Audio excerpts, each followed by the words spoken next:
الله أكبر الله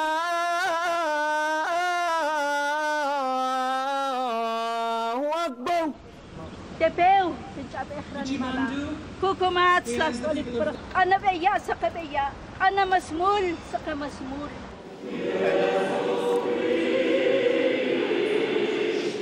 Religious beliefs are central to the lives of almost everyone.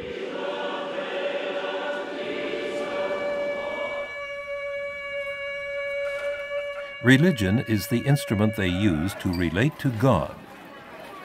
It provides them with a moral code of conduct. It's an ethical compass. So religious communities and spiritual leaders play a very influential role in how children are raised. But they must do better. They have to reach out to their secular partners.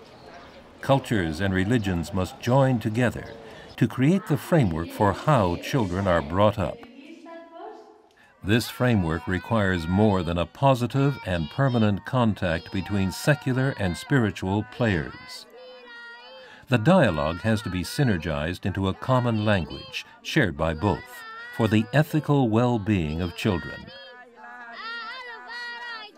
Every child born is a reminder that God has not lost faith in humankind. In the Hindu tradition, we emphasize very much the presence of God at the heart of every living being.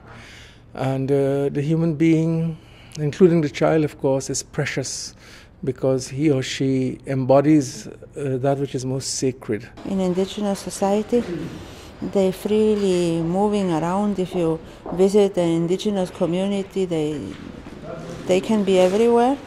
The first 7 years, we have to treat them with kindness, we have to play with them. Then the second 7 years, we have to educate them and teach them. And then the last 7 years, we have to take them as brothers and friends. In the African tradition, we say that the children are the ancestors who have come back to life.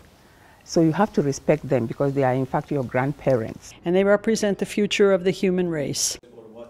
The Global Network of Religions for Children, or GNRC, together with UNICEF, has created a team of practitioners and scholars from different religions and spiritual traditions. Everybody thinks they're an expert. Together they examine how major world religions have developed their respective views on the child, including children's rights and obligations. A fundamental focus of the project has been to compare the norms developed in the religious and spiritual communities with the principles set forth in the Convention on the Rights of the Child. The joint study project is aimed at assessing children as they're portrayed in religious scriptures, are cared for, are ministered to, and are treated in religious communities. The Global Network of Religions for Children is a worldwide interfaith group exclusively dedicated to securing the rights and well-being of children. This interreligious study works to reconcile the tensions between ideals in scriptures and teachings and the reality and practices that children face. As societies become more pluralistic, both the GNRC and UNICEF are convinced that these issues must be resolved in tandem.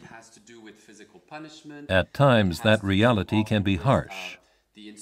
Many things are done in the name of religion that in fact violate religious ideals, sometimes in conflicts, sometimes in development assistance. This subversion of religion can even harm children.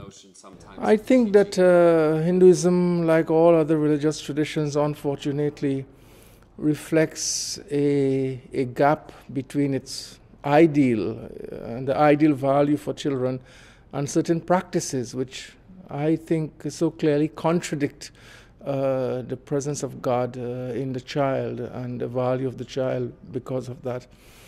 I think the most serious problem as far as children is concerned that I would want to identify is the issue of gender injustice.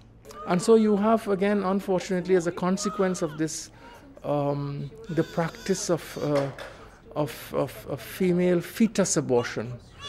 Unfortunately, modern technology like ultrasound and amniocentesis are routinely used by many Hindus to determine the sex of the child, and in many cases, if the fetus is a girl, to choose abortion. And this is in spite of the fact that the Hindu tradition is very, very clear in its condemnation of abortion, in its view that abortion is the killing of life, and also in view of the fact that in India, the use of sex determination tests for abortion is illegal. And in fact, in some communities, when a baby is born, you know by the way it's announced whether it's a girl or a boy. And most people, even in the matrilineal group, are looking for more boys because they feel that the boys are going to carry on the family name. There's a patriarchal trait somewhere along the line which privileges the boys over against the girls. There is no mention in Islam on female circumcision. It is left to the interpretation of the people. And to our surprise, we find a lot of resistance among the women at the grassroots level, especially in rural area. I think we need for the grassroots some sort of a message which combines the religious teachings with the medical facts. Interaction with the rest of the society is probably the biggest area of problem. Some people, some educators and some religious groups solve those problems by an isolationist tendency. They hide, in a sense, their children from the world. They have no TV, no internet access. They dress separately, they live separately. They say, don't talk to the others, the nations of the world. We don't have anything to do with them. If we have to buy food, we shop only in our own food stores. We buy only from our own. We talk only to our own. It's a kind of shielding, a ghettoization. But the best way, I think, is behaving yourself the way that you're supposed to be, because your child or follow you. The study urges religious leaders and organizations to use their moral authority to influence families, communities, and in many countries, even the political decision makers. How can religions contribute to change the situation for children? How can education, including religious education, be more open to the need to foster respect for children?